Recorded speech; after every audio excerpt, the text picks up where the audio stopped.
아시아 독감도 그렇고 홍콩 독감도 그렇고 대체적으로 100에서 한 150만 정도 사망자를 냈습니다. 제가 이제 이렇게도 표현하는데 앞으로는 이런 새로운 어떤 인플루엔자 나와서 팬데믹이 되면 과거와 전혀 다른 패턴이 일어날 거다. 세계화가 2009년에 비교해도 12년이 지났지 않습니까? 그 12년 동안 더 많은 사람들이 더 빨리 경제적 충격을 주면서 3번을 맞느냐, 경제적 충격을 주지 않고 3번을 맞느냐, 그 돈이 곧바로 다 가게나 기업에 들어가는 게 아니기 때문에 기업도 가게도 일정 부분 자구책 노련을 해야 되는데 이번에는 기업 파산을 면했어도 하반기 때는 기업 파산이 일어날 수가 있고 기업이 그 다음부터는 어떻게 될까요? 백신은 언제 나오나요? 근데 이제 그 질문을 던져야 되죠. 자, 그러면 원장님, 이런 상황에서 사람들은 어떻게 살아가야 되나?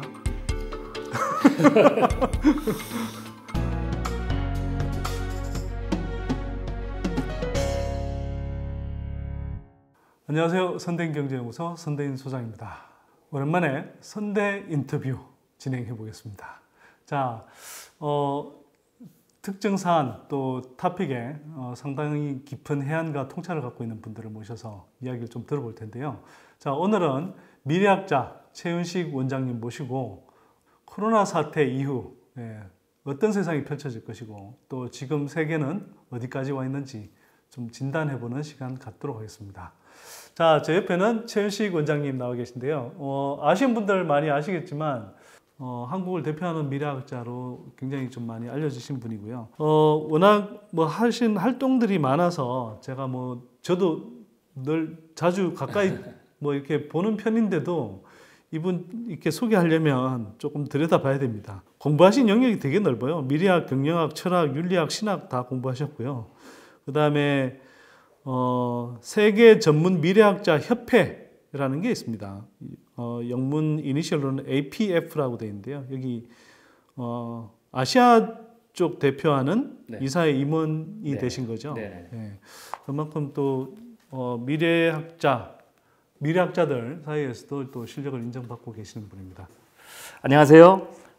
미래학자 최윤식 박사입니다. 저는 아시아 미래인재연구소 소장으로 있고요. 세계 전문 미래학자 협회에서 이사를 맡고 있습니다.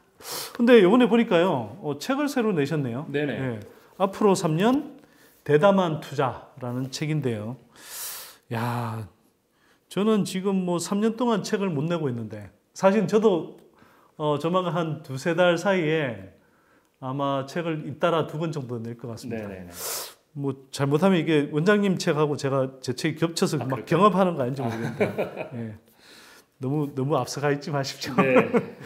자, 이 책 어떤 내용을 닮았는지 짧게 좀 소개해 주시면 좋을 것 같아요. 네, 이 책은 이제 제가 지난 100년간 미국과 한국은 한 30년 정도 되고요. 이제 금융 투자 시장에서 일어난 일들을 좀 관심을 가지고 좀 들여다봤습니다. 그랬더니 특별히 이제 투자하신 분들에게 조금 도움이 되시라고 제가 쓴 책인데요. 한 6번 정도의 대폭락과 대세 상승장이 있었는데 그때의 대폭락과 대세 상승장은 어떤 패턴들이 있느냐. 그리고 이번에 또 이제 7번째 단계가 되거든요. 그러니까 6번째 대세 상승장이 끝나고 이제 대폭락이 오고 그 다음에 이제 7번째 대세 상승장으로 가는데 과거에 지난 100년간의 그 패턴들이 이번에도 얼마나 잘 동일하게 일어날 것인가 라는 부분들을 좀 제가 예측을 해봤고요. 특별히 이제 코로나가 발생했지 않습니까? 이 코로나라는 이제 중요한 변수 혹은 미중 무역 전쟁이라는 그런 중요한 변수가 2020년 이후에 짧게는 3년, 길게는 이제 한 10년까지 되는데요. 이 그 주식 시장의 변화에 어떤 영향을 줄 수 있는지, 추가적 폭락은 더 있을 수 있는지 없는지, 이런 부분들을 조금 제가 시나리오를 가지고 작업을 해봤다라고 보시면 되겠습니다.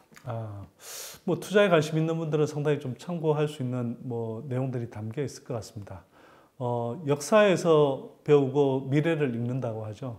그런 면에서 과거의 패턴들을 분석해서 또 여러분들이 읽기 쉽게 정리한 책이라고 생각이 됩니다. 한번 참고해 보시고요. 자, 그럼 본격적으로 좀 대담 들어가 봤으면 하는데요.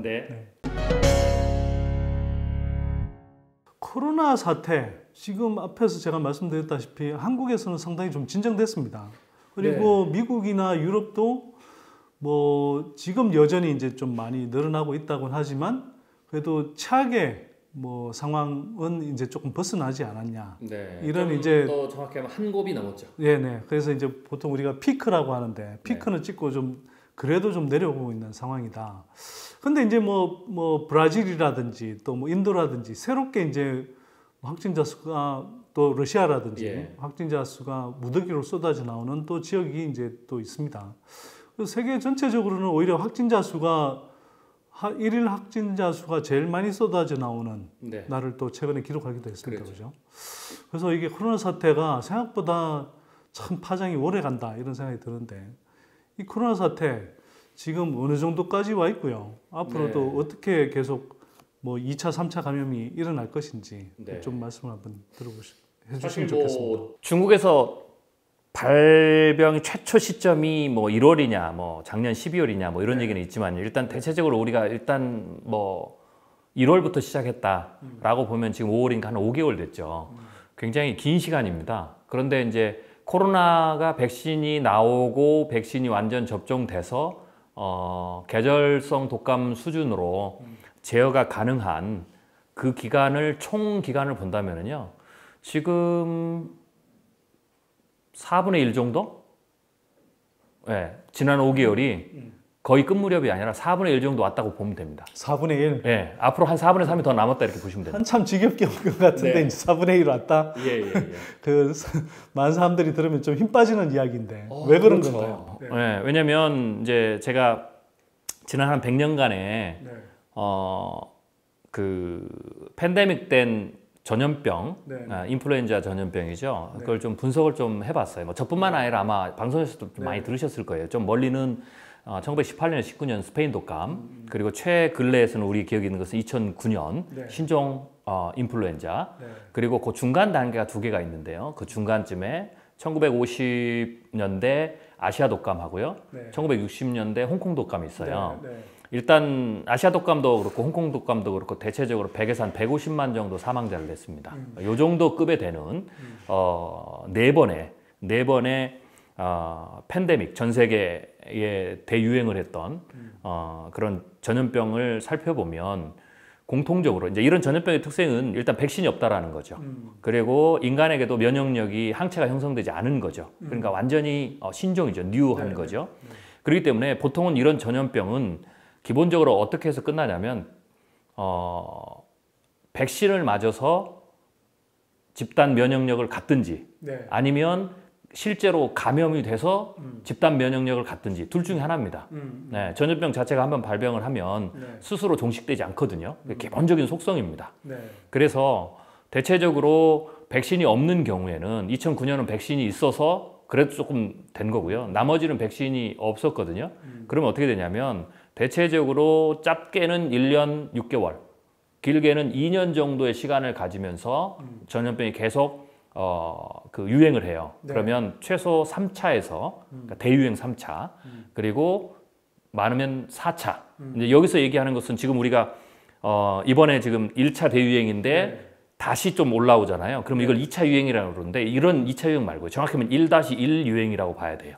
지금 살짝 그렇죠. 올라온 다시 올라와도 이건 2차 유행이 아니라 1-1 유행. 그러니까 1차 유행에서 곡선을 긋는다는 거죠. 그러니까 큰 지진이 한번 생겼는데 그렇죠. 지금 1차 생기는 건 여진. 1차 여진이다. 그렇게 봐야 되죠. 그래서 전염병에서 얘기하는 2차 대유행은 가을입니다. 그러니까 봄철 보통은 이제 가장 이게 그 확진자가 확 늘어나는 게 우리가 쉽게 이제 우리 그 시청자분들이 생각하시면 환절기예요. 봄철 환절기, 가을철 환절기. 이게 1년에 2번이거든요. 네. 그러니까 2년을 간다는 것은 환절기를 4번을 맞는다는 거고요. 네. 3차로 간다는 건 3번을 맞는다는 거죠. 그래서 보통은 봄에 그리고 가을, 겨울 그리고 그 다음에 봄 이게 3번을 갑니다. 그리고 만약의 경우는 4번까지도 가죠. 그럼 이제 4번까지 갔을 때에 아까 제가 말씀드렸던 것처럼 백신을 맞아서 집단 면역이 생기든 최소 30% 이상은 생겨야 됩니다. 네. 아니면 실제로 감염이 돼서 그래서 집단 면역이 생기든 그러면 이제 끝나는 거고 그러면 그 독감이 계절성 독감이 되는 거예요. 네. 네. 그래서 그 패턴이 기본적인 패턴입니다.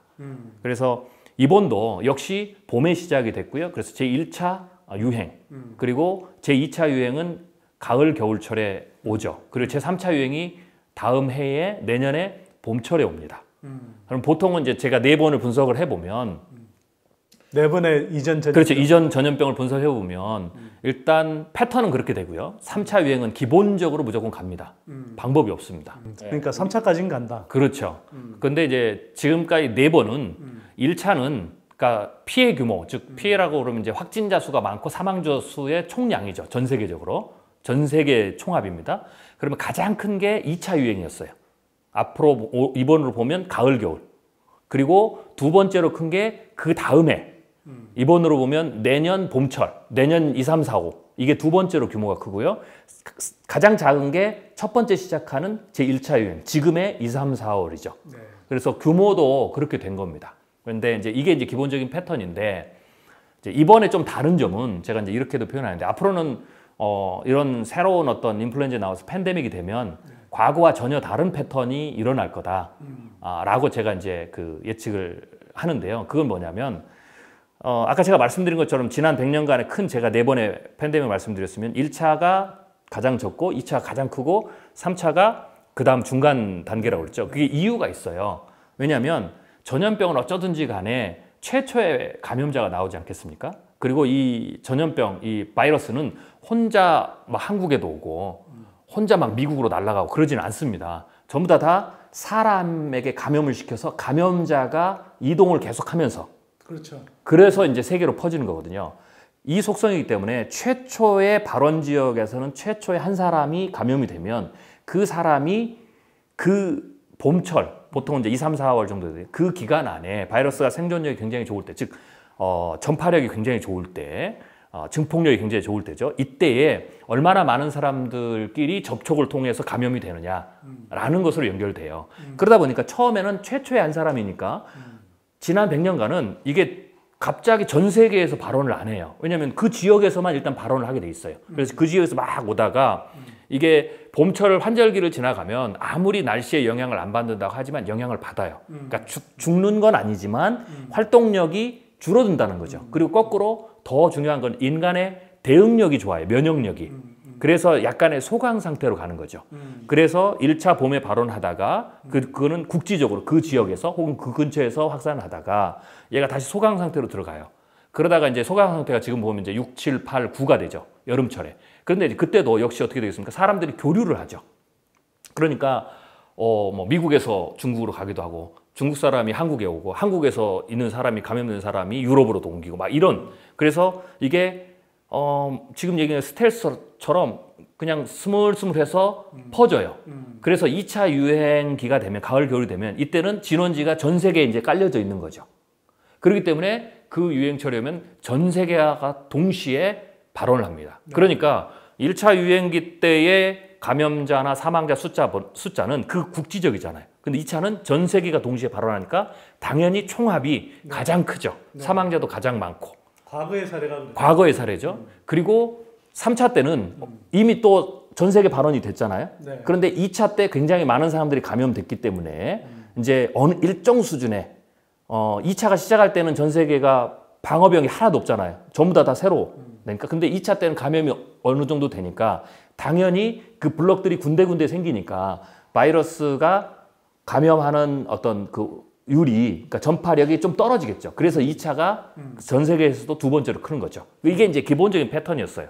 자, 그러면 제가 한번 중간 정리를 해보면, 이제 과거의 그런 대유행 사례들을 봤더니, 보통 한 3번에서 많게는 4번 정도의, 그렇죠. 예, 이 뭐 4차 유행까지 가더라. 그렇죠. 자, 그런데 과거의 사례들을 보면 1차는 상대적으로 좀 좁은 지역에서 국지적으로 발생하고 그렇죠. 가라앉고, 그게 이제 다시 이제 좀 뭐 따뜻해지는 그 계절에 좀 잠복을 했다가 잠복을 하거나 아니면 남반구로 갑니다. 네네.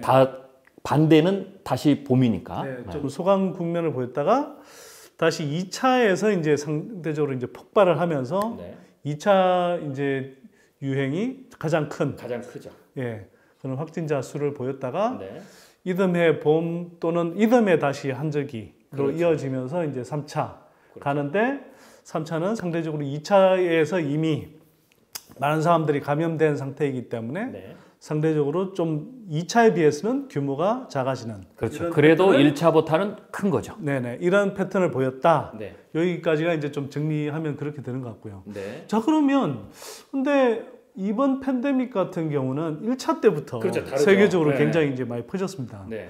이게 뭐 세계화의 영향이라고 봐야 될까요? 그렇죠. 그러니까 이제 이게 이번부터 앞으로는 이번과 비슷할 겁니다. 패턴이. 네. 네. 그래서 대략적으로 앞으로의 패턴은 어떻게 될 거냐? 1차, 2차, 3차가 거의 비슷한 규모가 될 겁니다. 아마 이번에도 그렇게 될 가능성이 네. 굉장히 크거든요.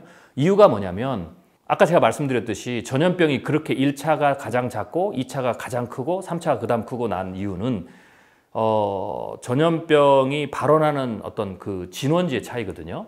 근데 이번에는 2009년까지도 그랬어요. 2009년. 근데 이번은 세계화가 2009년에 비교해도 12년이 지났지 않습니까? 그 12년 동안 더 많은 사람들이 더 빨리 세계적 이동을 하게 된 거죠. 그리고 이번에는 특히 중국에서 우한에서 초기 봉쇄를 실패했어요. 네. 그래서 이번에는 어떻게 나타나냐면 1차부터 전 세계 팬데믹이 된 겁니다. 네. 네. 그래서 뭐 그 짧은 기간 안에 중국에서 유학 갔던 사람들이 혹은 여행 갔던 사람들이 중국에 그 겨울에 집에 오기도 하고 네. 비즈니스맨들이 거기 오기도 하고 중국 사람들이 한국도 와서 비즈니스 하고 유럽도 가고 막 그랬죠. 그러니까 이게 순식간에 전파를 할 수 있는 그 통로가 세계화가 더 빨라져서 만들어진 거죠. 네. 대신 여기서 중국에서 발원하고 한국으로 넘어오고 그 다음에 유럽 가고 미국 가고가 거의 한 달 정도 차이. 그러니까 1차 안에서 퍼지는 게 그 한 달 정도 차이를 두고 약간의만 시차만 있지만 전체가 다 퍼진 거죠. 그래서 1차 때 굉장히 큰 총량이 굉장히 커진 거죠. 이게 이제 지금부터는 앞으로 세계화의 속도가 더 현저하게 2009년 수준을 10년 전으로 후퇴하지 않는 한 이제는 어디서든지 전염병을 발원을 하면 초기에 봉쇄를 실패하면 1차에 전 세계 대유행이 오는 겁니다. 그리고 2차는 또 오겠죠? 근데 2차는 이미 퍼져 있으니까 당연히 전 세계 팬데믹, 3차도 전 세계 팬데믹. 그런데 1차에서 굉장히 많은 사람들이 감염이 됐기 때문에 네. 일정 부분 2차 팬데믹이 될 때 일정 부분 방어벽들이 생기겠죠. 네. 그렇기 때문에 2차가 과거의 2차보다는 좀 줄어드는데 네, 그래도 크고 3차도 마찬가지. 그래서 대개 1차, 2차, 3차가 이제부터는 전부 다 3번의 전 세계 유행이고 그리고 규모가 거의 비슷한 그런 상황이 될 가능성이 굉장히 높죠. 자, 뭐 많은 감염병 전문가들이 2차 유행 가능성이 상당히 있다. 뭐 이런 경고들을 많이 하고 있는데 그럼에도 불구하고 이제 아까도 말씀드렸지만 특히 한국에서 어느 정도 잡혀가고 또 그래도 이제 세계의 좀 주요 경제권에서 뭐 이제 피크를 찍고 좀 가라앉는 국면으로 상대적으로 가다 보니 아 이대로 이제 좀 좋아지겠구나 이런 이제 또 안도감을 갖는 분들이 많은데 네네. 2차 유행 또 3차 유행까지 갈 수 있다 이런 이야기는 사실은 또 마음을 좀 그래도 조금 안심하는 단계로 조금씩 들어가던 사람들 입장에서 네네. 보면 상당히 그렇죠. 예, 다시 얼어붙는 마음이 될 수도 있을 것 같은데 이거를 좀 구별해서 보셔야 됩니다. 일단은 이제 패턴이 그렇게 되는 거고요. 이제 앞으로는 어떻게 펼쳐지냐? 3번이 전부 다 세계적 유행을 할 것이다. 그리고 곡선이 이런 곡선에서 거의 비슷한 3번의 곡선이 나오는 거고요. 단 이제 이걸 어떻게 나누면 단 경제적 충격을 주면서 3번을 맞느냐? 앞으로는 경제적 충격을 주지 않고 3번을 맞느냐? 이렇게 또 나눠질 거예요. 이번 거는 경제적 충격을 주면서 3번을 맞을 겁니다. 경제적 충격을 주면서 네네. 뭐 말씀 듣고 보면 상당히 암울한 이야기처럼 들리는데.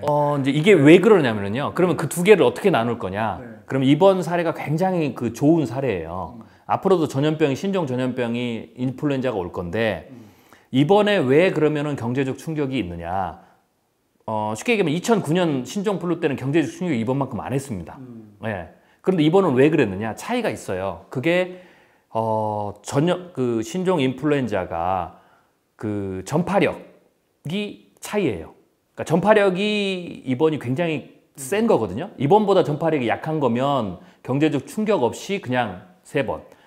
이번만큼 되면 경제적 충격을 수반한 3번이 돼요. 왜냐면 예를 들면 이번에 코로나19 바이러스를 지금 1차에 나온 것들 전문가들이 분석을 해보면요. 저도 이제 데이터를 가지고 좀 그 수치를 비교해 봤거든요. 48시간 이내에 그러니까 이제 이게 무증 증상이 아직 나오지 않은 시기죠. 네, 네. 초기 48시간 이내에 호흡기 안에서 바이러스가 증폭되는 게 이번 코로나19가 그 사스하고 비교하면 3.2배예요. 그리고 사스보다 3.2배나. 그렇죠. 48시간 이내 바이러스가 증폭하는. 네. 그리고 또 하나는 비교하면 우리가 신종플루 2009년과 비교하면 신종플루 감염자가 전 세계가 100만 명 돌파하는 시점 있지 않습니까? 그리고 이번 코로나가 전 세계 100만 명 감염자를 만든 이것도 이제 속도와 연결되겠죠. 비교하면 신종플루의 4배입니다. 네, 신종플루의 4배예요. 전파 속도가 강하다. 그렇죠. 감염력이 예. 강하다. 그래서 그러면 이 차이가 왜 결정적이냐? 이게 적으면 경제를 셧다운 안 시켜도 돼요. 근데 이게 크기 때문에 경제를 셧다운 시키거든요. 그럼 왜 경제를 셧다운을 시키느냐? 코로나19가 신종플루나 비교해가지고 예를 들면 바이러스의 기본적인 자체가 막 독성이 굉장히 세다. 이게 아니에요. 네. 거의 비슷하거든요. 근데 그러면 왜 그때는 셧다운을 안 하고 지금 셧다운을 하냐? 핵심이 전파력이에요. 그럼 전파력은 무엇과 연결되기래 사람들이 그러면은 셧다운을 시켜야 되느냐? 이유는 의료 시스템 때문에 그래요. 네. 그러니까 의료 시스템이 감당할 수 있는, 그러니까 예를 들면 하루에 의료 시스템이 감염자를 특히 이제 중환자죠. 그러니까 병원에 가서 호흡기 문제가 생겨서 병원에 갈 만한 중환자가 하루에 예를 들면은 100명 정도를 수용할 수 있는 어떤 시스템이다. 어떤 특정한 도시나 나라에. 그런데 이 코로나19는 전파력이 너무 세가지고 예를 들면은 1000명에 10,000명에 100명 정도라면 이게 4배니까요. 이게 400명이 생기는 거예요. 똑같은. 그러니까 독성은 똑같은데 하루에 걸리는 사람이 숫자가 더 많으니까 100명은 커버할 수 있는 의료 시스템인데 400명이 생기니까 300명이 못 들어가는 거예요. 의료 시스템의 과부하가 발생한다. 그렇죠. 그래서 이 사람들이 늦게 병원에 들어가거나 혹은 병원에 가지 못해서, 그러니까 병원에 가면 전부 다 항바이러스 맞으면 생존이 가능하거든요. 그런데 그 안에 못 들어가서 결국은 우리가 이탈리아나 뭐 이런 뉴욕의 이런 사태에서 보니까 길거리에서 죽거나 집안에서 죽거나 혹은 중환자실에 늦게 들어가서 시기를 놓쳐가지고 사망하는 경우가 많거든요. 이게 문제라는 겁니다. 그러니까 이게 많으니까 이것을 줄일 수 있는 방법은 병원이 커버가 안 되니까 뭘 해야 되냐면 사람들이 접촉을 못하게 해야 돼요. 그러니까 접촉을 못하게 하려면 강력한 사회적 거리두기나 혹은 좀 늦으면 셧다운이나 락다운을 완전히 시켜야 돼요. 즉 경제를 멈춰버려야 되는 거예요. 이게 핵심인 거예요. 그래서 전파력이 이번에 굉장히 경제와 밀접한 연관이 있다라고 우리가 안 거죠. 근데 이게 1918년, 19년 스페인 독감 때 그랬어요. 근데 우리는 거기에 대한 기억도 없고 그때는 전쟁 중이었고 실제로 셧다운과 록다운을 자료 찾아보면 1918년, 19년에 했거든요. 그래서 그때는 그게 다 끝난 이후에 주식의 대폭락이 오고 어마어마한 리세션이 왔습니다. 경제 충격이. 근데 지금은 이미 시작하면서 그런 상태가 만들어진 거죠. 그래서 앞으로도 똑같은 수준의 치명률을 가지지만 얘가 바이러스 전파력이 아주 크냐 적으냐에 따라서 크면 지금처럼 또다시 셧다운을 할 수밖에 없고요. 왜냐하면 그 비율의 사망자가 늘어나 버리니까. 그렇지 않다면 신종플루 정도 된다면 셧다운을 안 시키고 전염을 3번 맞겠죠. 그래서 앞으로는 그 차이로 신종 인플루엔자가 유행하면 어떤 그 차이가 그렇게 2개로 날 것이다라고 보면 되고요. 그래서 이번 같은 경우에도 우리나라가 2차가 돼도 우리나라 현재 방역 시스템에 지금처럼 하면 2차도 거꾸로 우리나라 같은 경우는 1차보다 더 적은 수준의 확진자와 사망자를 유지하면서 백신이 나올 때까지 그게 올해 2차든 다음에 3차든 충분히 그렇게 갈 수 있어요. 근데 그렇게 하려면 전제가 경제를 빠른 시일 내에 사회적 거리두기를 해야 되는 거죠. 경제 일부를 손해를 감수하고 그렇기 때문에 생물학적 피해는 얼마든지 우리가 대응하지만 결국 그것에 성공하기 위해서는 경제적인 부분에 일정 부분을 희생해야 된다. 그래서 위험한 것은 생물학적 피해보다 즉 사망자나 감염자가 아니라 경제적 부분이죠. 그래서 그 부분을 지금부터 준비하셔야 된다라는 게 제. 자, 그럼 2차하고 3차 감염이 와도 경제적 충격이 지금보다 같을까요? 근데 1차 때는 워낙 무방비 상태에 가까웠고 네. 또 이 정도 사태가 빚어질 줄을 사실은 이제 겪어보면서 이제 세계 각국이 좀 깨달았다면 그렇죠. 2차, 3차는 그래도 조금 더 대비되고 준비된 상태에서 맞게 되지 않을까요? 그래서 충분히 그럴 겁니다. 네, 경제적 충격이 물론 뭐 이제 2차, 3차 유행이 아까 말씀하신 대로 어느 정도의 규모로 이렇게 오게 된다면 경제적 충격은 또 역시 일정하게 있겠지만 지금 맞은 1차 충격 때만큼은 경제적 충격이 그래도 좀 약하지 않을까 이런 생각이 좀 들긴 하는데요. 예, 평균치는 약할 겁니다. 왜냐하면 학습을 했기 때문에 대응을 하겠죠. 예를 들면 이번 1차 상황에서 한 3가지 모델이 있어요. 경제에 대해서. 우리나라처럼 초기에 그러니까 우리나라 처음에 할 때 전 세계에서 사람들이 그랬잖아요. 왜 이렇게 강하게 하느냐. 그런데 사실은 결과적으로 그게 가장 좋았거든요. 경제 피해. 그렇죠. 예. 빨리 그렇죠. 체계적으로 대응한 결과가 감염병을 빨리 진압하고 뭐 진압까지는 아니어도 진정시키고. 그렇죠. 감염자 숫자가 폭증하는 걸 막았죠. 네, 적었고요. 피해도 최소화하더라고요. 그렇죠. 네. 그런데 이제 나온 수치를 보면 구글의 모빌리티 리포트를 보면 한국이 한 20% 정도 위축이 됐어요. 그러니까 예를 들면 여행이나 혹은 항공 같은 특별한 업종을 제외하고는 즉 우리나라는 평상시보다 한 80% 정도는 경제를 유지하면서 이걸 놨다라는 거죠. 그 전제 조건은 아주 빠른 시기에 강력한 사회적 거리두기를 했죠. 그런데 이탈리아나 뉴욕 같은 그룹은 어떻게 했냐면 특별히 이탈리아는 굉장히 늦었어요. 그러다 보니까 강력한 사회적 거리두기로 확진자를 폭증을 못 막아요. 그래서 그런 데는 어떻게 했냐면 우리가 이제 이렇게 나눌 수 있죠. 생활적 거리두기 우리가 지금 하는 그 다음에 사회적 거리두기 그 다음에 일부의 셧다운 그 다음에 완전히 봉쇄하는 락다운 이게 4개로 나눌 수가 있거든요. 그런데 이탈리아 이런 데는 늦어버리니까 생활적 거리두기나 사회적 거리두기로는 해서는 방법이 없어요. 확진자를 못 막아. 그러니까 이 2단계를 건너뛰어버리고요. 바로 셧다운과 럭다운으로 들어갔어요. 그랬더니 그런 데는 이제 최악의 케이스죠. 보통 최소 60%에서 많게는 80% 정도로 경제를 스톱시켰어요. 즉 생존에 꼭 필요한 20에서 한 40%만 살려두고 전부 다 스톱을 시킨 거죠. 그리고 또 무슨 일이 있냐면 이게 늦어지면 곡선이 쫙 올라가잖아요. 우리나라는 초기에 대응을 빨리 했기 때문에 곡선은 올라가도 초기에 했기 때문에 그 다음에 내려오는 속도도 굉장히 빨랐어요. 그런데 이런 이탈리아나 뉴욕에 여러분들이 아마 보시면 그 신규 확진자 숫자를 보시면 굉장히 높게 올라갔고 잡았지만 이게 늦게 떨어집니다. 그러니까 실제로 럭다운과 셧다운을 굉장히 더 생각보다 오래 한 거죠. 이 상황이 지금 나타난 거예요. 그리고 나머지가 이제 그 중간 부분인데 그래서 3개의 모델이 나오죠. 그러면 이제 말씀하신 대로 소장님 말씀하신 대로 이제 2차 때는 학습을 할 거 아닙니까? 그러면 일단 어떤 모델은 피하느냐? 늦게 하면 손해다. 경제적으로도 굉장히 큰 손해다. 그래서 각국이 1차 때보다는 빠르게 대응을 할 겁니다.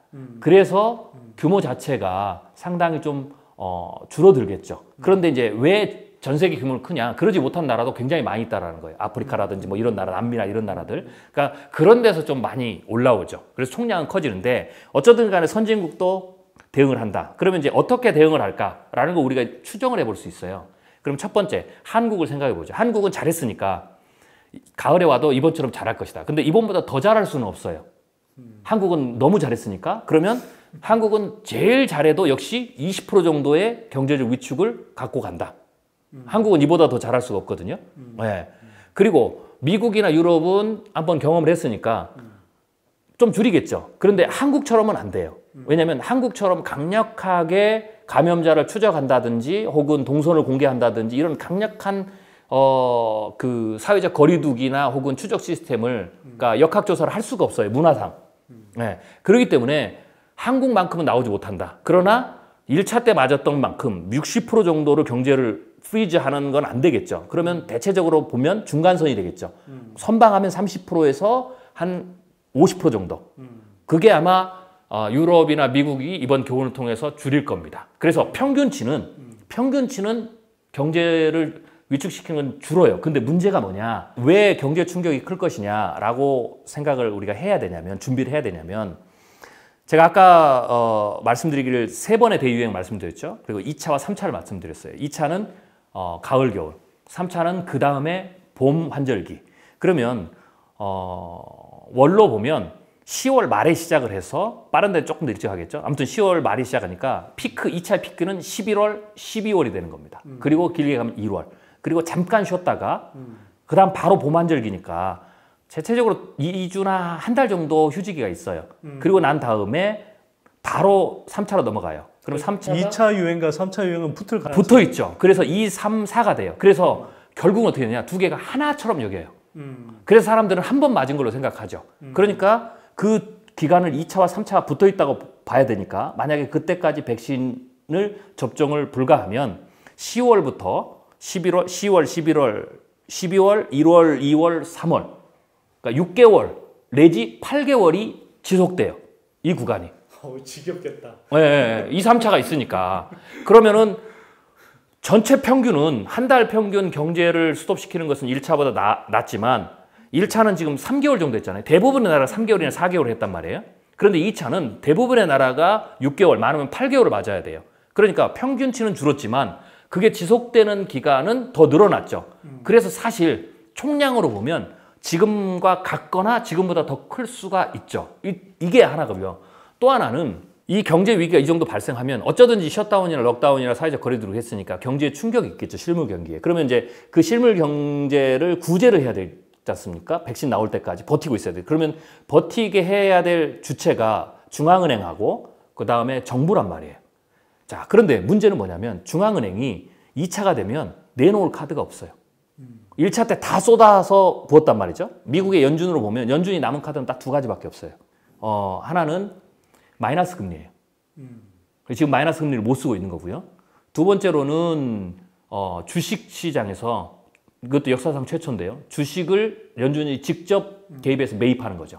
이 두 카드 외에는 연준이 더 이상 내놓을 카드가 없어요. 왜? 이번에 다 내었거든요. 물론 그때 가서도 이번에 뭐 정크 본드부터 시작해서 다 무한정으로 하겠다라고 하지만 이미 그 카드는 소진됐잖아요. 그러니까 시장에 주는 시장을 안정시키는데 그런 카드들은 먹히지 않을 것이다. 두 번째로 또 하나는 정부가 구제금을 해야 되죠. 우리나라도 예를 들면 또 돈을 풀어야 돼요. 네, 재난지원금 또 풀어야 되고 미국 같은 경우도 이번에 수조 달러를 풀었잖아요. 그때도 풀어야 돼요. 풀 수 있어요. 또 풀어야 된다고 할 거고요. 풀릴 거예요. 근데 문제는 뭐냐면 이번에 너무 많은 돈을 풀었으니까 그래도 이번도 나오면서 미국 같은 경우는 정부 부채 문제 위기가 나오지 않습니까? 그런데 다음에 그 정도로 풀면 혹은 그보다 더 풀 수가 있어요. 기간이 기니까. 그렇게 되는 경우에는 똑같은 금액을 풀어도 지금 우려보다 더 큰 우려가 생기겠죠. 네, 그게 있고요. 이건 이제 돈을 푸는 쪽이죠. 근데 또 중요한 것은 우리가 더 실제적으로 중요한 것은 이 국면을, 이 경제적인 위기 국면을 버티는 어떤 그 대상이에요. 즉 가계와 기업이 얼마나 버틸 수 있느냐. 자, 그러면 이번에 3개월을 가면서 기업도 그렇고 가게도 그렇고 특히 우리가 쉽게 얘기하면 가게로 보면 자영업자를 생각해 보죠. 기업도 마찬가지고요.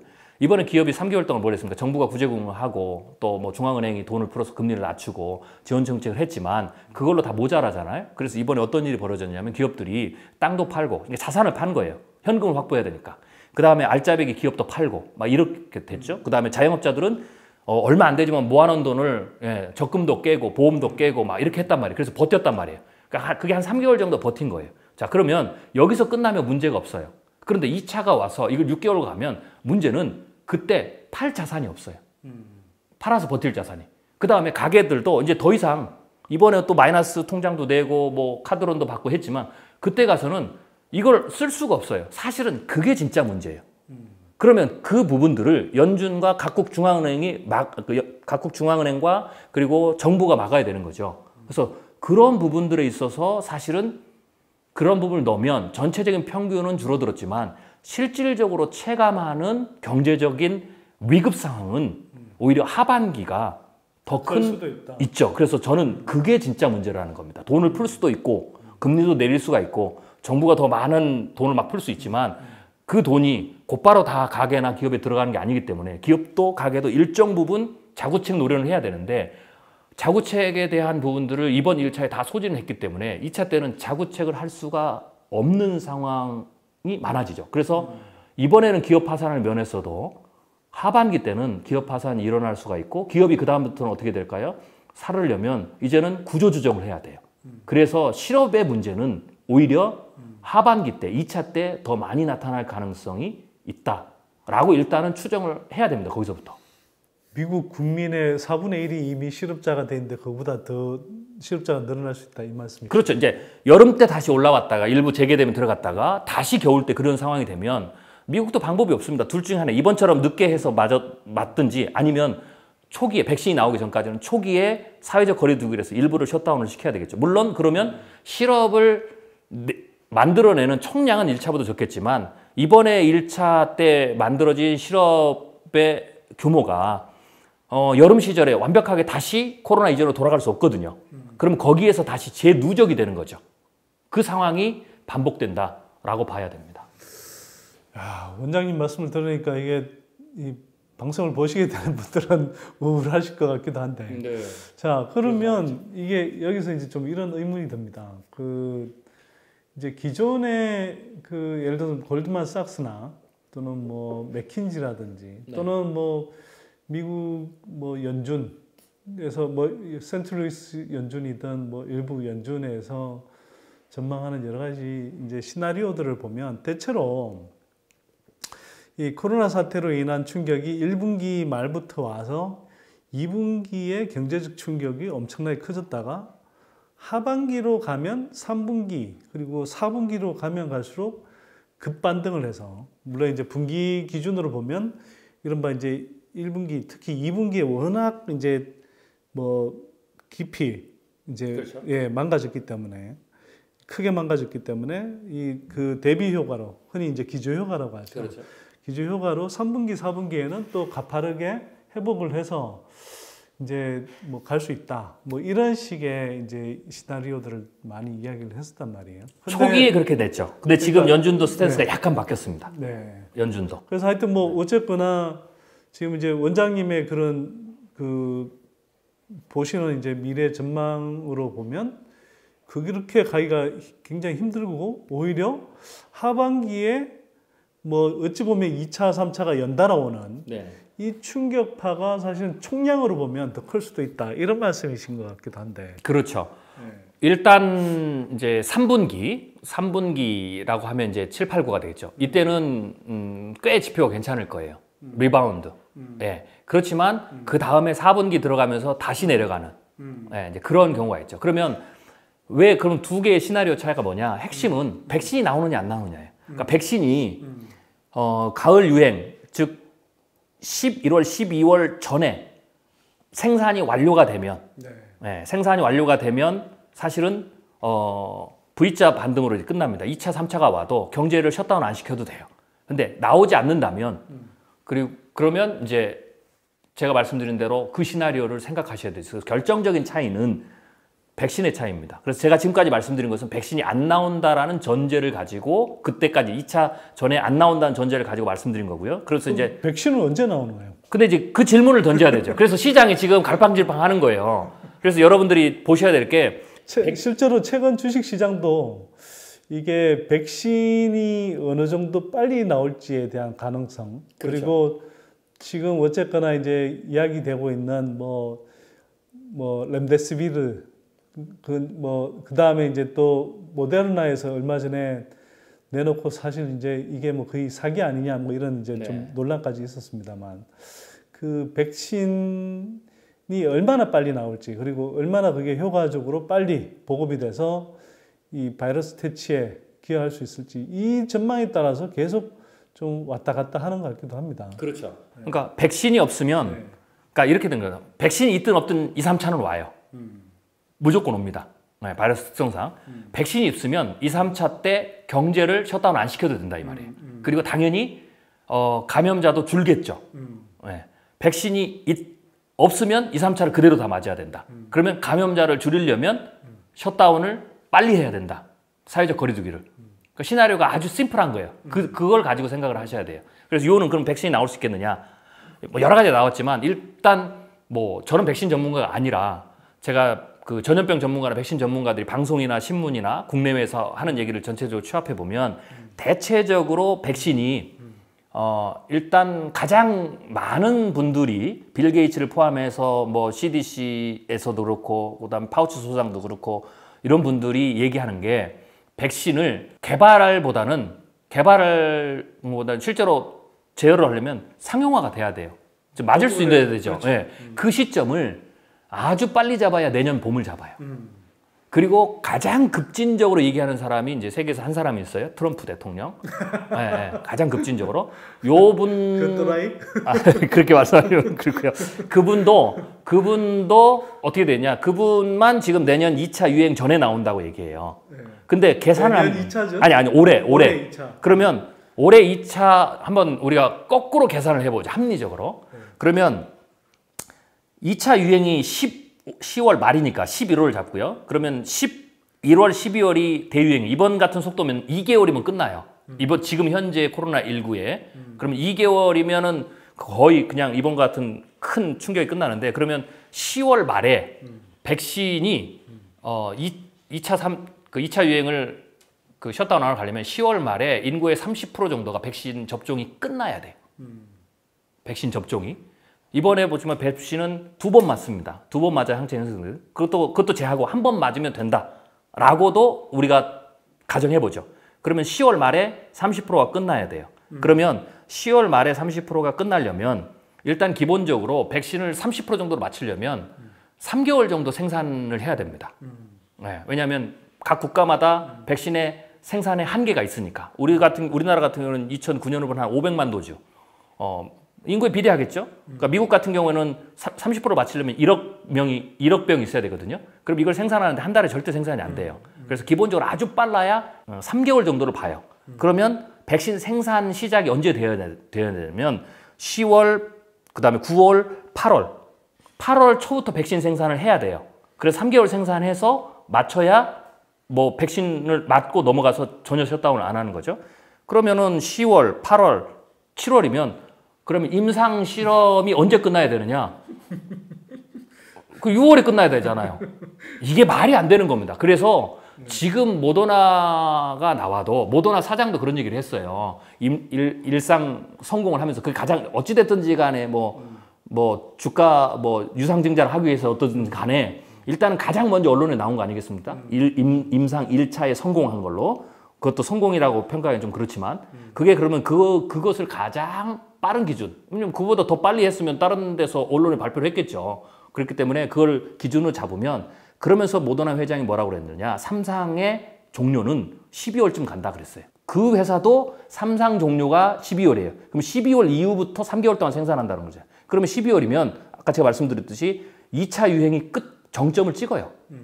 그러니까 현재가 그런 상황이에요. 그래서 백신을 아무리 빨리 나와도 지금 백신을 실제로 맞는 시점은 올해 12월 말이나 내년 초예요.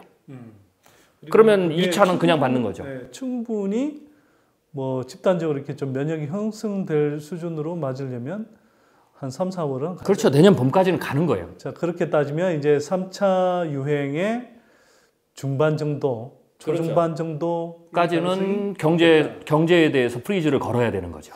자, 뭐 말씀을 어쨌거나 이제 다시 중간 정리를 좀 하자면 최윤식 원장님 말씀은 2차, 3차 유행이 아마 약간의 휴지기를 두고 붙어서 올 가능성이 높고, 네. 그래서 상대적으로 그 이제 1차에 비해서는 뭐 각국이 어느 정도 대비가 돼 있다 하더라도, 그래서 경제적인 어떤 뭐 충격의 수준은 좀 낮다 하더라도 이 기간이 길기 때문에 네.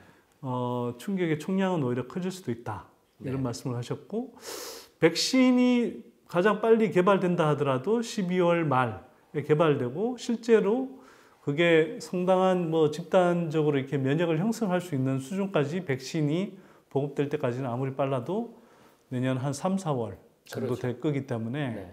어차피 뭐 우리가 흔히 이야기하는 그 원장님 이야기한 2차, 3차 감염이 대부분 진행된 이유가 될 거다. 그렇죠. 그래서 2차, 3차 유행을 어느 정도 기정사실화하고 그렇죠. 대비를 해야 된다, 이런 말씀으로 좀 들리고요. 네.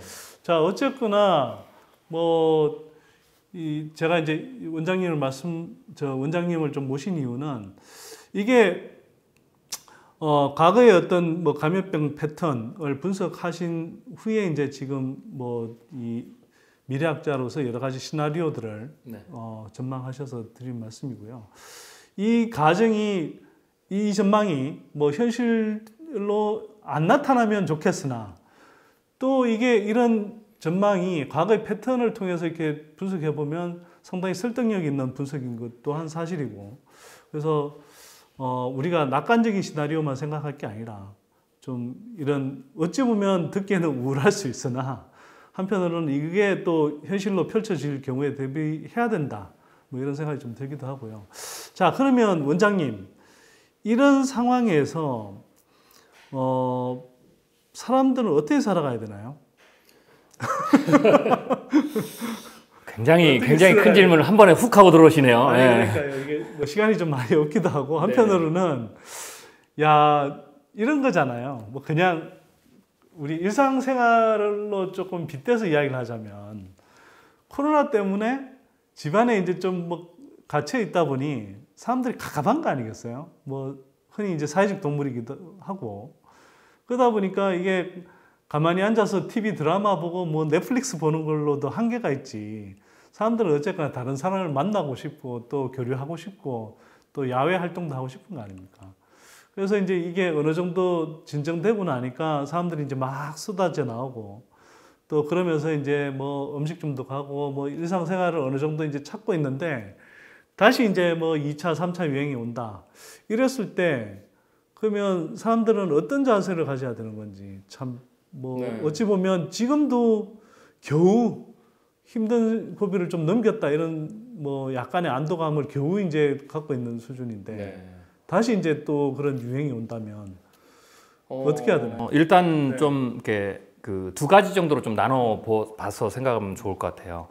2차, 3차가 계속 오니까 이거를 결과론적으로 보면 그나마 우리가 외부적 활동들을 조금 그 잘 유지를 하려면 국민들께서 지금 하시는 것처럼 조금 그 백신이 나올 때까지는 그게 연말이든 내년 봄이든 지금처럼 조심하셔야 돼요. 네, 그러는 게 그게 우리로서는 그나마 활동력을 유지시킬 수 있는 네, 그런 어떤 상황입니다. 그래서 그런 부분에 있어서 일상 뭐 개인적 위생도 그렇고 대인 관계도 그렇고 마스크 쓰는 것도 그렇고 이제 그런 부분들을 해야 우리가 더 갑갑한 생활, 완전히 그 미국이나 유럽 같은 경우는 자택 격리를 전부 시켰거든요. 이걸 우리는 그렇게 안 갔잖아요. 그러니까 잘못하면 그렇게 되기 때문에 우리가 그 상태를 유지하는 게 좋고요. 또 뭐 정부도 마찬가지고 뭐 그런 얘기를 똑같이 비슷하게 하시다. 저도 같은 생각이거든요. 왜 2차 때 가을 겨울 유행 때 왜 더 어렵거나 혼란이 오냐면 이 가을 겨울은 그 계절 독감도 같이 발병을 해요. 그러니까 작년 가을 겨울에서 그러니까 올해까지 한 1년 기간 우리나라 뭐 건강보험심사원 자료를 보면 계절 독감, 우리가 이제 계절 독감을 맞잖아요. 계절 독감에 걸렸던 분이 한 250만 명이 조금 넘어요. 네. 그리고 당연히 이제 가을 겨울이 많죠. 그러면 초기 증상이 거의 비슷하단 말이에요. 그러면 이게 막 발원을 하게 되면 이제 사회가 굉장히 혼란스러워져요. 구분하기가 힘들죠. 그렇죠. 예, 예. 그렇기 때문에 일단은 그런 부분에 있어서도 올해는 뭐 정부도 그런 계획을 가지고 계시더라고요. 예. 굉장히 그러니까 젊은 사람들도 다 맞는 게 좋다라는 거죠. 그래서 그 정도로 하게 되면 우리가 조금은 갑갑하지만 완전히 집안에서 격리되거나 뭐 이런 것은 피할 수 있어요. 그래서 최소한 정도의 우리가 좀 갑갑함들은 우리가 좀 준비하고 대비를 해야 될 것 같고요. 그런데 이제 문제는 이제 경제적인 부분이잖아요. 이제 그런 부분에 있어서 일단은 어차피 그 경제의 일부를 그 희생을 해야 되기 때문에 그 희생의 규모들을 이제 그건 산업별로 좀 다르겠죠. 그런 부분들을 뭐 두렵다고 이 문제가 피해가는 건 아니니까 그래도 그나마 다행인 것은 지금 1차 때 우리가 케이스가 있잖아요. 산업 영역에 따라서 어떤 문제가 생기는지 어느 정도 충격이 오는지 이거를 기업도 그렇고요. 그다음에 가게 영역도 그렇고 조금 그 천천히 들여다보시고 또 정리를 좀 하시는 게 좋아요. 그리고 어차피 2차 때도 그런 부분들의 일부나 혹은 그 이상도 올 수 있기 때문에 계획을 좀 세우시는 게 좋습니다.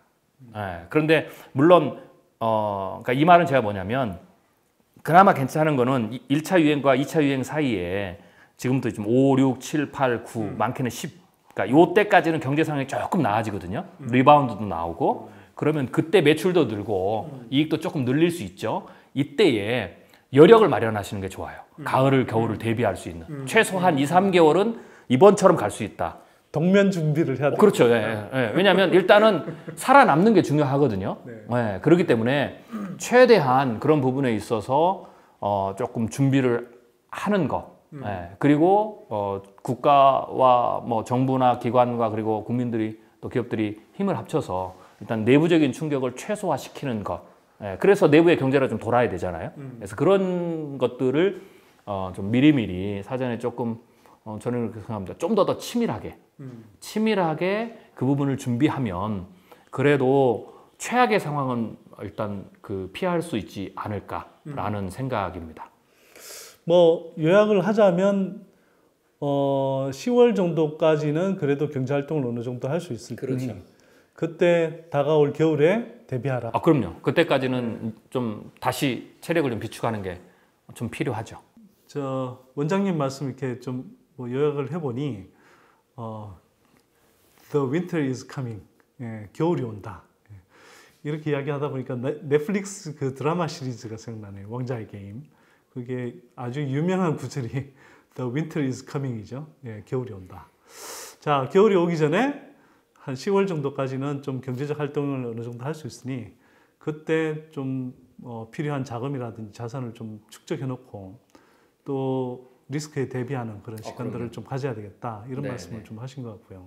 자, 원장님 그러면 10월까지는 주식시장도 괜찮을까요? 예를 들면 지금 이제 한쪽에서는 실물 경제가 이렇게 나쁜데 뭐 주식시장이 이렇게 올라가는 게 말이 돼 이런 이야기도 나오고 또 한편으로는 실물 경제가 지금 지독히 나쁘긴 하지만 어차피 주요 뭐 경제권에서 이제는 뭐 그러니까 이게 감염병 환자들이 어쨌거나 피크는 찍고 내려오는 단계이기 때문에 실물 경제가 앞으로는 좀 시간이 지나면 그래도 올라갈 일밖에 없잖아. 또 그만큼 돈이 풀었는데 이 유동성의 힘으로 뭐 주가는 상당 기간 그래도 올라가는 게 맞지. 이런 주장들이 이제 크게 뭐 좀 단순하자면 맞서고 있어요. 어떻게 보세요? 한 10월까지는 올라갈 거라고 보십니까, 그러면? 일단은 이제 워낙 그 경제가 안 좋았기 때문에 이제 기저효과, 뭐 리바운드 뭐 이렇게 얘기하는데요. 이제 기술적 반등이 있을 겁니다. 그리고 어쩌든지 간에 여름철은 뭐 선진국 중심, 우리나라 선진국 중심으로 뭐 국내에서겠지만 각 자국 경제적 활동이 일어나기 때문에 그게 어느 정도 주가에 반영돼서 올라갈 거라고 봅니다. 그런데 이제 단 이번에 대폭락 이후에 주가 상승률만큼은 올라가지 않습니다. 굉장히 많이 리바운드를 했기 때문에 일부분 이제 그렇게 될 거라고 보고요. 코스닥 경우는 뭐 사실은 주가 폭락 이전보다도 더 훨씬 올라간 상태가 됐고 전 세계 주요 증시를 다 통틀어서 한국의 코스닥만큼 아마 반등을 많이 한 증시가 없지 싶네요. 그래서 그 부분에서 좀 오르긴 하겠지만 그러니까 쉽게 해서 거꾸로 보면 대폭락은 일어날 가능성은 좀 다시 일어날 가능성은 낮지만 낮다라는 거죠. 그렇지만 조금 오르긴 하겠죠. 근데 이제 지금의 주식시장은 한국도 그렇고 미국도 그렇고 제2차 대유행 혹은 3차 유행까지의 줄 수 있는 경제적 충격은 반영이 안 된 겁니다. 말 그대로 1차 유행으로 끝난다라는 시나리오 하에서 판단하고 있다. 그게 압도적입니다. 그러니까 지금 실물 경제 괴리가 커도 어느 정도 먼저 올라가 있으면 나중에 가면 맞지 않겠느냐. 이렇게 이제 기대치가 있는 거죠. 근데 2차 유행이 시작이 돼서 경제가 셧다운 되면 당연히 다시 안 돌아가는 거 아니겠습니까? 그러면 이제 다시 주가가 하락할 수 있는 가능성이 있고요.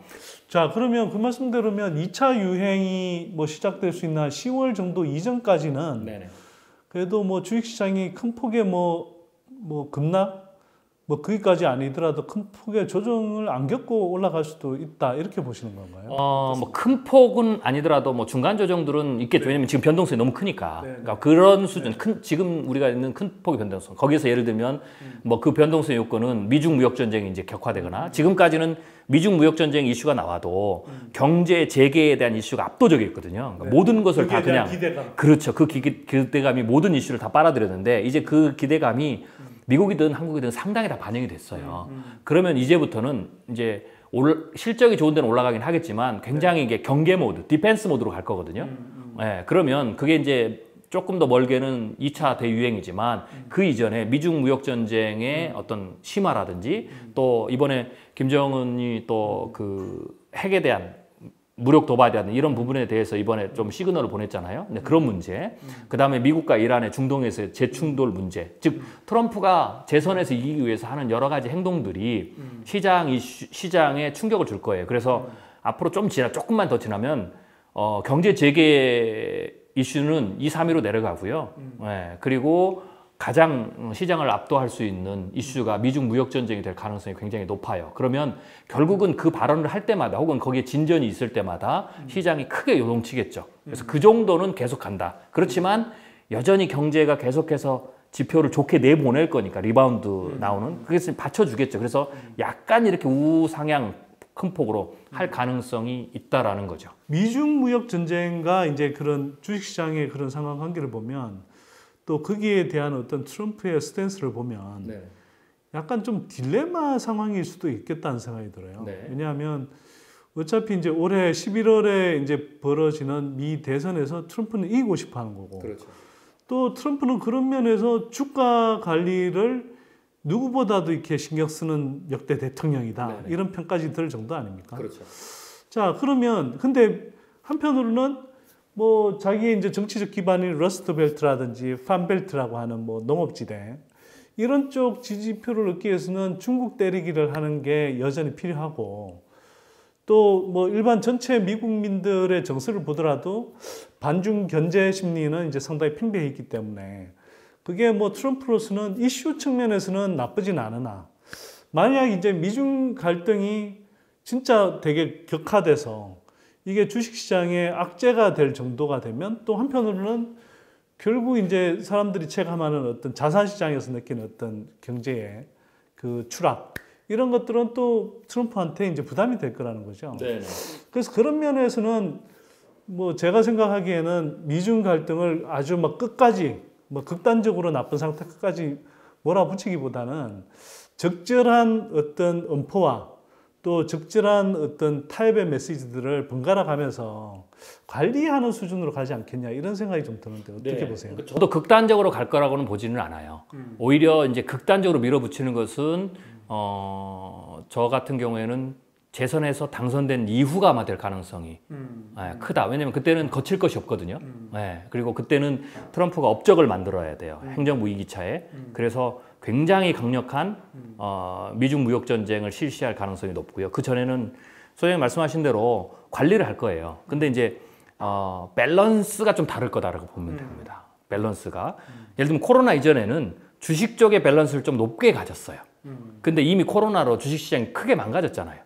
경제도 망가졌고 그리고 주가도 이제 뭐 본인이 원하는 만족한 수준이 못 오니까 둘 중에 하나를 밸런스를 바꿔야 돼요. 그렇게 본다면 트럼프 입장에서는 주식시장을 약간 손해보더라도 왜냐하면 이런 겁니다. 트럼프 입장에서는 다시 대폭락만 일어나지 않으면 돼요. 그리고 충격을 줄 때마다 떨어지면 다시 끌어올릴 수 있는 반대의 방법들이 있어요. 뭐 인프라 카드를 내놓는다든지 막 이런 식으로.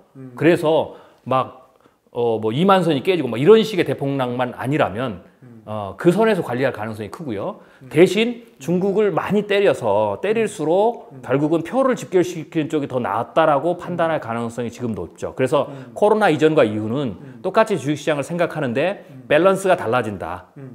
라고 이제 봐야 됩니다. 그래서 주식시장의 일부라고 이런 거죠. 추가적 상승을 포기하더라도 지지표를 집결시키는 쪽에 그런 쪽에 행보를 할 가능성이 굉장히 높다라고 봐야 되죠. 그래서 주식시장은 사실은 조금은 그 부분이 손해를 보고 간다 이렇게 봐야 되겠죠.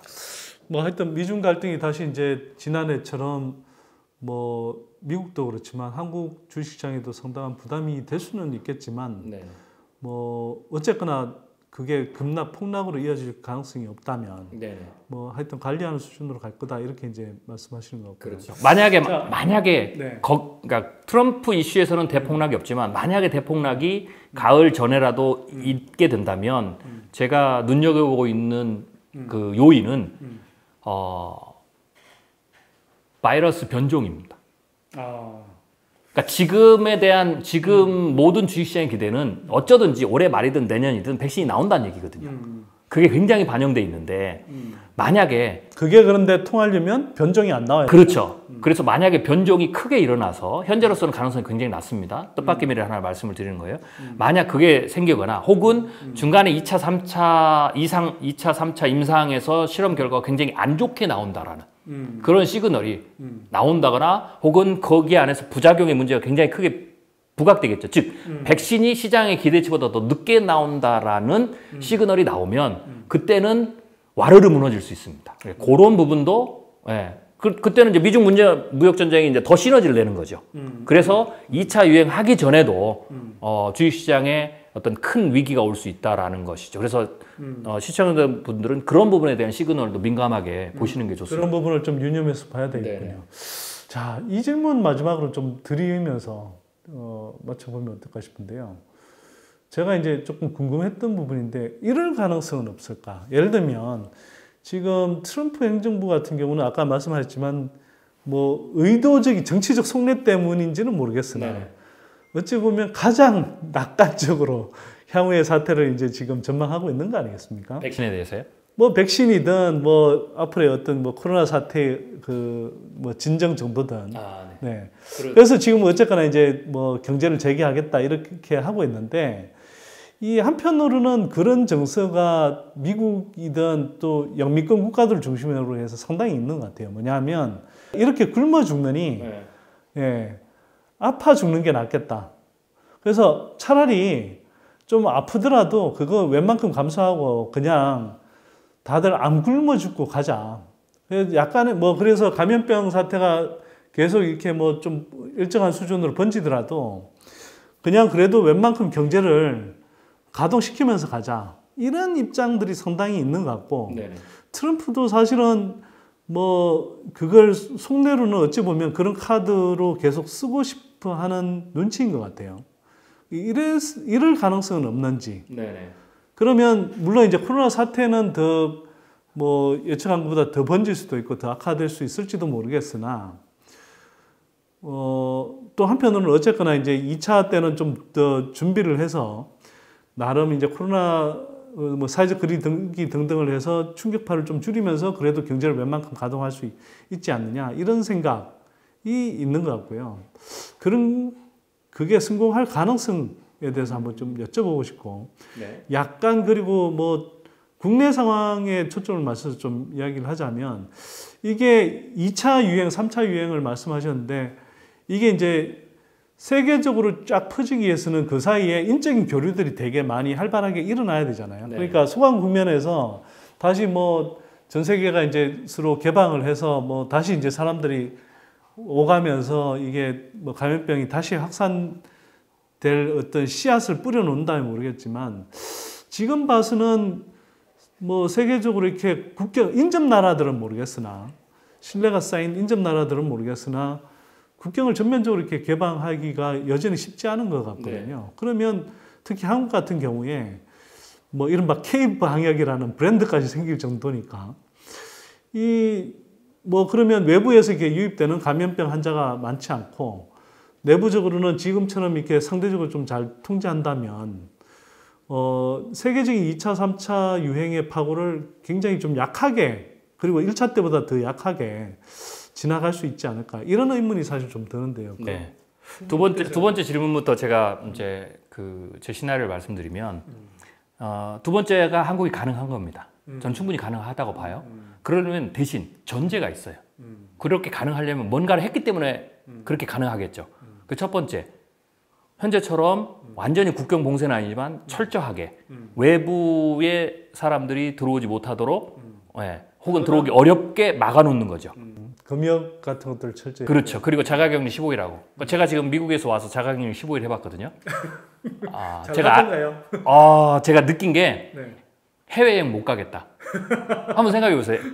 여러분들이 여름에 자가격리를 안 풀어주면 해외여행 가면 가셨다가 오셔서 15일 자가격리 해야 돼요.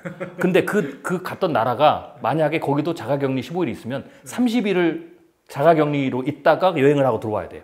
이러면 절대로 못 나갑니다. 그러니까 뭐 꼭 필요한 경우가 아니면 사실 그렇죠. 나가기가 쉽지 않죠. 나가기 쉽지 않죠. 그리고 내가 가고 싶어도 그 나라가 봉쇄를 할 수도 있어요. 왜냐하면 그 나라는 우리가 좀 다를 수 있으니까.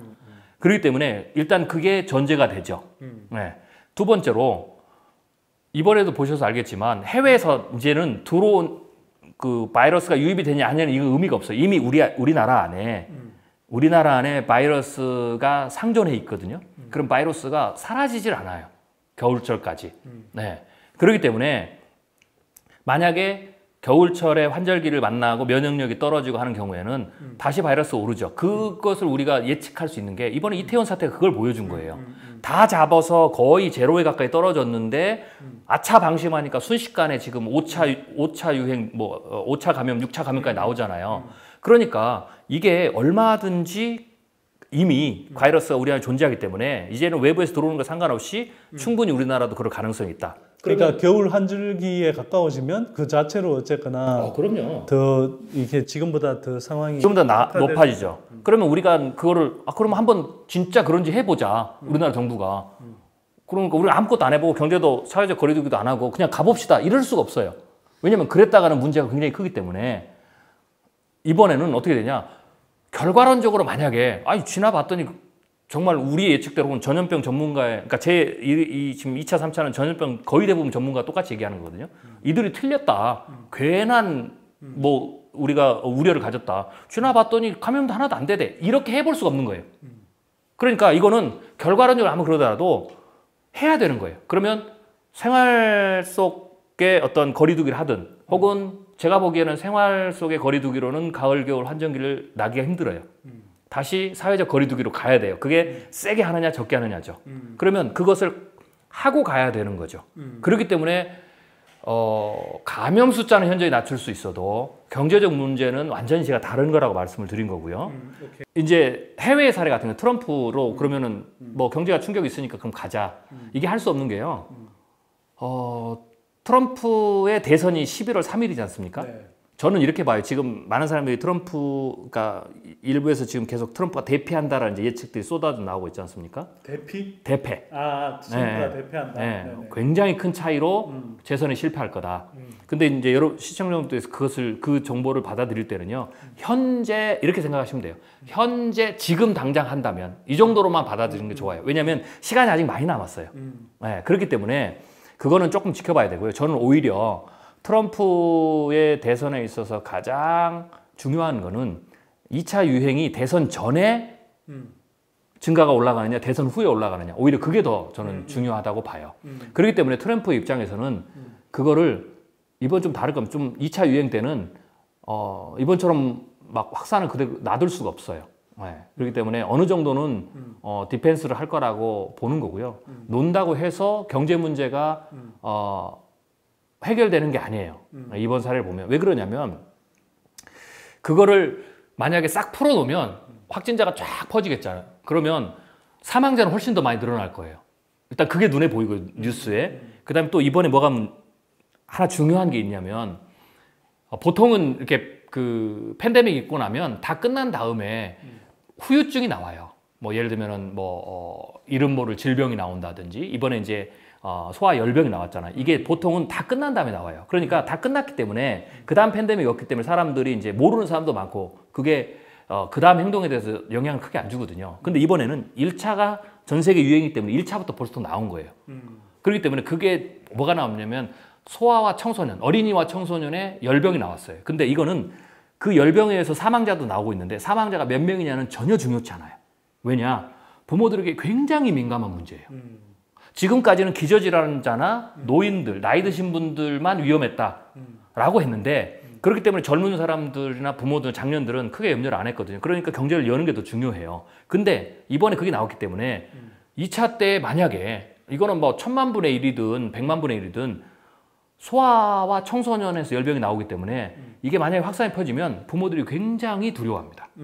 그러면 그분들이 자기가 걸리지 않기 위해서 내가 걸리면은 자녀가 걸릴 수 있기 때문에 그렇기 때문에 이게 잡지 않고 확산이 쫙 되면 오히려 거꾸로 국가가 봉쇄령을 안 내려도 부모들이 굉장히 사회적 활동과 경제적 활동을 위축할 거예요. 그래서 그런 조건이 달라졌기 때문에 이거는 풀어놓는다고 해결되는 게 아닙니다. 네, 그래서 경제를 살리기 위해서 한번 풀어놔보자. 이게 2차 때는 안 먹힐 가능성이 굉장히 높습니다. 미래학자 네. 최은식 원장님 모시고 코로나 사태 지금 어디까지 와 있고 또 앞으로 어떻게 전개될 것인지 국내외 흐름들을 한번 좀 짚어봤는데요. 뭐 충분히 다 짚은 것 같지는 않습니다. 근데 또 이미 시간이 많이 됐기 때문에 여기서 좀 마무리를 해야 될 것 같고요. 아쉽지만 또 이 귀한 시간 내셔서 네. 저희 선대인 TV에 출연해 주신 최은식 원장님한테 저희가 보이지 않는 데 있지만 뜨거운 박수 한번 보내주시기 바랍니다. 일단 제가 박수 한번 네, 감사합니다. 고맙습니다. 자, 오늘 나와주셔서 감사하고요. 네, 고맙습니다. 저희 기회 되면 또 다음에 또 모시도록 하겠습니다. 네, 고맙습니다. 다음에 또 뵙겠습니다. 네. 고맙습니다.